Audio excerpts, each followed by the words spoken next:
ಮಾಲಿಕ್ ಜನ ಬರ್ತಲ್ಲ ಅಂತೇಳಿ ಫುಟ್ಪಾತ್ ಅಲ್ಲಿ ಇರೋ ವ್ಯಾಪಾರಿಗಳನ್ನ ಒಕ್ಕಲು ಎಬ್ಬಿಸ್ತಾ ಇದಾರೆ ಅಂತ ಒಂದು ಗೊತ್ತಿಲ್ಲ. ಇಲ್ಲಿ ನೋಡಿ ಫುಲ್ ದೊಡ್ಡದು ಫುಟ್ಪಾತು, ಯಾರು ವ್ಯಾಪಾರ ಮಾಡ್ತಾ ಇಲ್ಲ. 1,000 ಕೋಟಿ ರೂಪಾಯಿ ಪ್ರಾಜೆಕ್ಟ್ ಆಗಿದೆ ಇದು. ಇಲ್ಲಿ ಚರಂಡಿ ಗಿರಂಡಿ ಏನೂ ಇಲ್ಲ.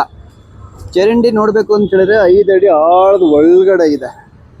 ನೀವು ಫುಟ್ಪಾತ್ ಅಲ್ಲಿ ಇರೋ ವ್ಯಾಪಾರಿಗಳನ್ನ ಒಕ್ಕಲು ಎಬ್ಬಿಸ್ತಿರಲ್ಲ, ಆ ಒಂದು ಫುಟ್ಪಾತ್ ಅಂಗಡಿಲಿ ಒಂದು ಕುಟುಂಬ ಜೀವನ ಮಾಡ್ತಾ ಇರುತ್ತೆ, ಮಕ್ಕಳು ಸ್ಕೂಲಿಗೆ ಹೋಗ್ತಾ ಇರ್ತವೆ, ಜೀವನ ನಡೀತಾ ಇರುತ್ತೆ, ಅಪ್ಪ ಅಮ್ಮದಿರು ಹಾಸ್ಪಿಟ್ಲೇ ಇರ್ತಾರೆ. ಏಕಾಏಕಿ ಹಿಂಗೆ ಒಕ್ಕಲು ಎಬ್ಬಿಸ್ಬಿಟ್ರೆ ಜನಗಳೆಲ್ಲಿ ಹೋಗ್ಬೇಕು? ನೀವು ಮುಂಚೆ ಹೇಳಬೇಕು ಇಲ್ಲಿ ವ್ಯಾಪಾರ ಮಾಡಬಾರ್ದು ಅಂತ. ಎಲ್ಲ ಆಗಿ ಕೊನೆಗೆ ಬಂದು ನೀವು ಮಾಲ್ ಮಾಡಿಕೊಂಡು ಮಾಲಲ್ಲಿ ಬಟ್ಟೆಗಳು ತೊಗೊಳ್ಳಿ, ತರಕಾರಿ ತೊಗೊಳ್ಳಿ ಅಂತ ಹೇಳಿದ್ರೆ ಹೆಂಗೆ? ಮಾಲಿಗೆ ಹೋದರೆ ಕೆಲವು ಮಾಲ್ಗಳಲ್ಲಿ ಮನೆ ಬರಬೇಡಿ, ಮನೆಗೆ ಐಟಮ್ ಕಳಿಸ್ತೀನಿ ಅಂತ ಹೇಳ್ತಾರೆ. ಏನು ಮಾಡೋದು? ಕಾನೂನು ಹೇಳುತ್ತೆ, ಸುಪ್ರೀಂ ಕೋರ್ಟ್ ಹೇಳುತ್ತೆ, ಸರಿ, ಜೀವನ ಮಾಡೋಕ್ಕೆ ಏನು ಮಾಡಬೇಕು? ನೀವು ವ್ಯಾಪಾರ ಮಾಡಬೇಡಿ, ಕೆಲಸಕ್ಕೆ ಹೋಗು ಅಂತ ಹೇಳ್ತೀರಾ. ಕೆಲಸಕ್ಕೆ ಹೋದರೆ ನೀವು ದೊಡ್ಡ ದೊಡ್ಡ ಕಂಪನಿಗಳಲ್ಲಿ ಸಂಬಳ ಕೊಡೋದು ಎಷ್ಟು? 10,000, 15,000. ನಾವು ಓದಿರೋದು 10ನೇ ಕ್ಲಾಸ್ ಫೈಲು. ನಮಗೆಲ್ಲ ಯಾರು 50,000, 40,000, 60,000 ಕೊಡ್ತಾರೆ? ನಾವು ಅಪಾರ್ಟ್ಮೆಂಟಲ್ಲಿ ಇರೋಕ್ಕಾಗುತ್ತಾ? ಗಾಂಧೀಜಿಯವರು ಹೇಳ್ತಾರೆ ಗುಡಿ ಕೈಗಾರಿಕೆಗಳಿಗೆ ಹೆಚ್ಚು ಒತ್ತನ್ನು ಕೊಡಬೇಕು ಅಂತೇಳಿ. ಗುಡಿ ಕೈಗಾರಿಕೆ ಮನೆಯಲ್ಲಿ ಮಾಡ್ತಕ್ಕಂಥ ಕೈಗಾರಿಕೆಗಳು. ವ್ಯಾಪಾರನೂ ಅಷ್ಟೇ, ನಾವು ದೊಡ್ಡದಾಗಿ ವ್ಯಾಪಾರ ಮಾಡ್ತೀವಿ ಅಂತೇಳಿ ದುಡ್ಡಿಲ್ಲ. ಚಿಕ್ಕ ಚಿಕ್ಕ ವ್ಯಾಪಾರ ಮಾಡ್ಕೊಂಡು ಮಕ್ಕಳನ್ನ ಓದಿಸ್ತೀವಿ, ಅಪ್ಪ ಅಮ್ಮನ್ನ ಹಾಸ್ಪಿಟ್ಲಿಗೆ ಸೇರಿಸ್ತೀವಿ, ಏನೋ ಒಂದು ಕನಸು ಕಂಡ್ಕೊಂಡು ಏನೋ ಒಂದು ಬೆಳಗ್ಗೆ ಬುಡಿ ತಂದ್ಕೊಂಡು ನಾವು ವ್ಯಾಪಾರ ಮಾಡ್ತಾ ಇರ್ತೀವಿ. ಫುಟ್ಪಾತು ಅಂತ ಹೇಳ್ತೀವಿ.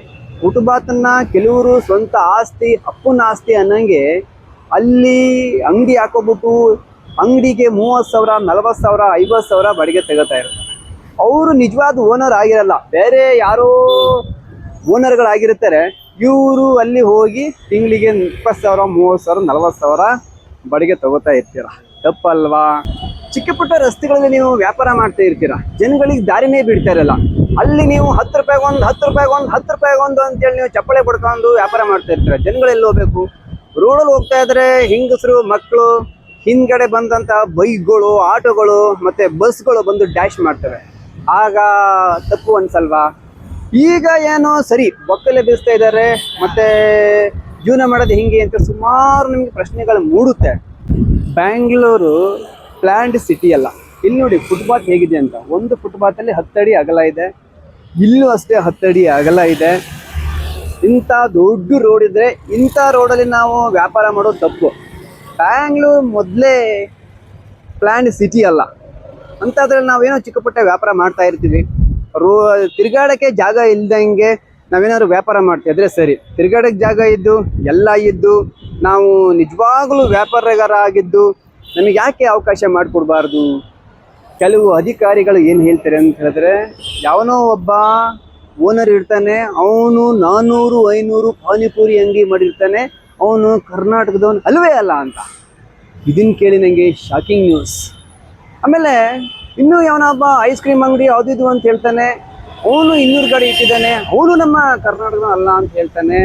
ಅದನ್ನು ಕೇಳಿ ನನಗೆ ಶಾಕಿಂಗ್ ನ್ಯೂಸ್. ಆಮೇಲೆ ನಿಜವಾದ ಕನ್ನಡಿಗರು, ನಿಜವಾದ ಕೆಲಸಗಾರರು ಯಾರು ಬೆಳಿಗ್ಗೆ ಬಂದು ಸಾಯಂಕಾಲ ತನಕ ವ್ಯಾಪಾರ ಮಾಡಿ ಸಾಲ ತಗೊಬಂದು ದುಡ್ಡಿಗೆ ಬಡ್ಡಿ ಕಟ್ಟಿ ಅಸಲು ತೀರಿಸ್ತಾರಲ್ಲ, ಅಂಥವ್ರಿಗೆ ಎಲ್ಲಿ ಜನಗಳಿಗೆ ತಿರುಗಾಡೋಕ್ಕೆ ಜಾಗ ಇರುತ್ತೆ ಅಲ್ಲಿ ಯಾಕೆ ಅವಕಾಶವನ್ನು ಮಾಡಿಕೊಡ್ಬಾರ್ದು?